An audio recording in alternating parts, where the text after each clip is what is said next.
Boris Becker's new documentary is proof that Emma Raducanu isn't the first teenage Grand Slam champion to deal with a sudden onset of pressure and expectation. Boris Becker's life has been detailed in a new documentary set to drop on Friday. It details everything from the German surprise Wimbledon victory at 17 right up until he was sentenced to 30 months in prison for charges relating to his bankruptcy. But some of the struggles from earlier in his career show a pattern that Emma Raducanu has become wrapped up in, as Becker details the overnight scrutiny that young, sudden Grand Slam champions face. Becker is the subject of a two-part Apple TV Plus documentary titled Boom! Boom! The World vs. Boris Becker, being released on the 7th of April. The former world #1 reflects on his life and career right up until his sentencing last year,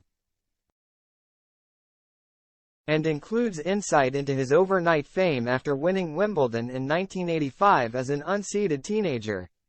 Now 55, Becker explains how he was thrust into the spotlight and had his life change, receiving extra scrutiny and constantly hitting headlines in Germany.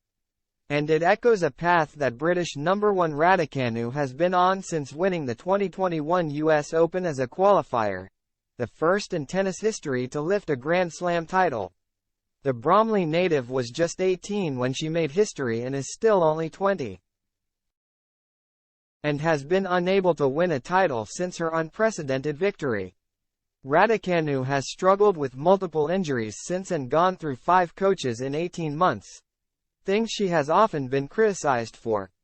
But even when the wins aren't coming on the tennis court, she is still earning money away from it thanks to a number of lucrative brand deals she signed following her US Open triumph, including sponsorships with Tiffany Company, Porsche and British Airways.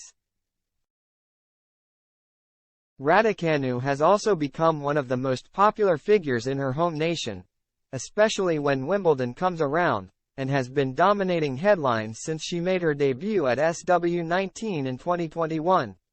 It's a similar story to the one Becker tells in the new documentary, as he reveals the moment he learned he was one of 3 major topics in German news. "Whenever there is a bit of a wind in my life it becomes a tornado," the current chief editor of the most read daily newspaper in Germany gave me an explanation. The 6-time major champion tells the camera, "There were 3 topics that always worked to sell these papers. One is Adolf Hitler, one is the unification of Germany and one is Boris Becker. And that's been the misunderstanding I've had for 35 years." Becker also shared the moment he knew his life had changed after becoming the youngest men's singles champion in Wimbledon history, as his then manager Ion Tiriac explained that he now had superstar status.